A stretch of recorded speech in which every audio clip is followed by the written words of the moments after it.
매일 묵상 23년 7월 21일 금요일 영원히 기념할 하나님의 역사 여호수아 4장 1절에서 9절 말씀.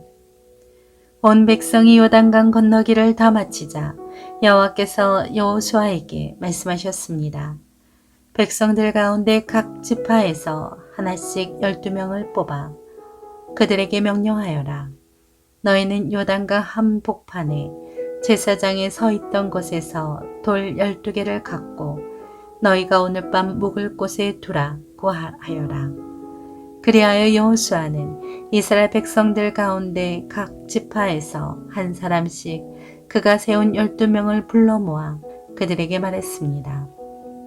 요단강 한복판에 있는 너희 하나님 여호와의 궤 앞에 가서 각자 이스라엘 지파의 수에 따라 돌을 하나씩 어깨에 메고 오라.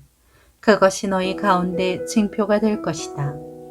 훗날 너희 자손들이 이 돌들은 무슨 뜻이 있습니까 하고 물으면 너희는 그들에게 말하라. 요단강 물이 여호와의 언약궤 앞에서 끊겼다. 궤가 요단강을 건널 때 요단강 물이 끊겼으니 이 돌들은 이스라엘 백성들에게 영원한 기념이 될 것이다.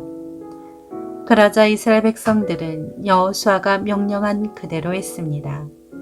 그들은 여호와께서 여호수아에게 말씀하신 대로 이스라엘 지파의 수에 따라 요단강 한복판에서 돌 12개를 그들이 묵을 곳에 가져와 거기서 쉬었습니다. 여호수아는 요단강 한복판에 언약궤를 맨 제사장들이 서 있던 자리에 돌 12개를 세워 두었습니다. 그리하여 그 돌들이 오늘날까지도 거기에 있습니다. 아멘. 묵상 길잡이. 하나님이 베푸신 은혜와 사랑과 행하신 놀라운 일들을 잊지 않도록 애쓰며 담대한 믿음의 삶을 살게 합니다.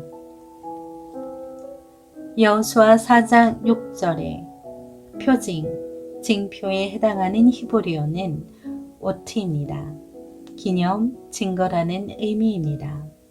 고대 근동에서는 일반적으로 무언가를 증거로 삼을 때 돌을 사용했습니다.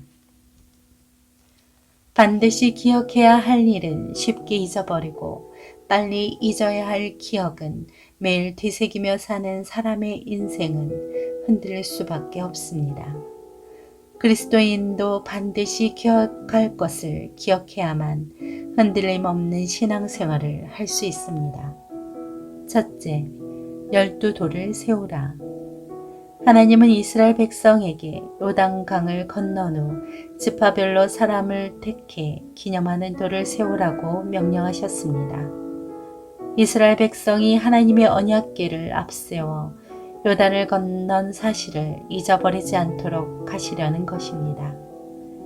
그리고 앞으로도 계속해서 하나님의 인도를 따라 살도록 하시기 위해서였습니다. 둘째, 영원히 기념하라. 여호수아는 각 지파에서 뽑은 12사람에게 돌 하나씩을 가져오게 하면서 훗날 지킬 일을 지시했습니다. 그는 이스라엘 자손들이 돌들에 관해 물으면 하나님의 언약궤 앞에서 요단의 물이 끊긴 사실을 기념하는 것이라고 가르쳐 주게 하셨습니다.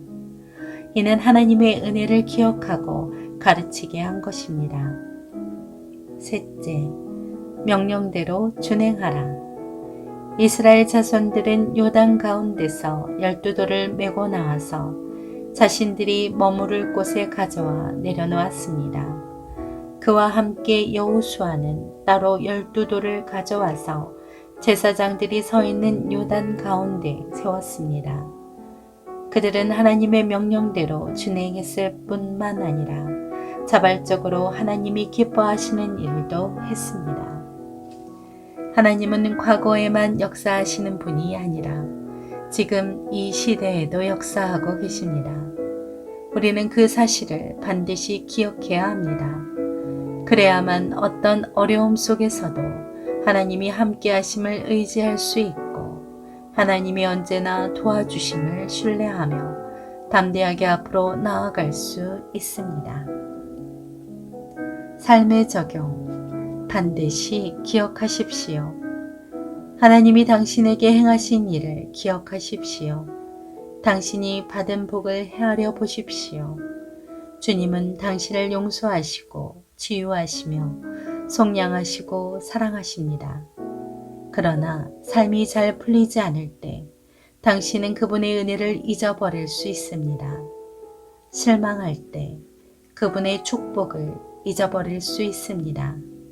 하지만 삶에서 일어나는 어떤 일도 하나님의 자녀인 당신에게 내리는 영원한 축복을 멈추게 할 수는 없습니다. 그동안 하나님이 인생길에서 베푸신 은혜와 도움의 역사를 기억하며 삽시다. 기도합니다. 주님, 받은 복과 은혜를 날마다 세워보게 하시고 감사하게 하옵소서. 예수님의 이름으로 기도합니다. 아멘.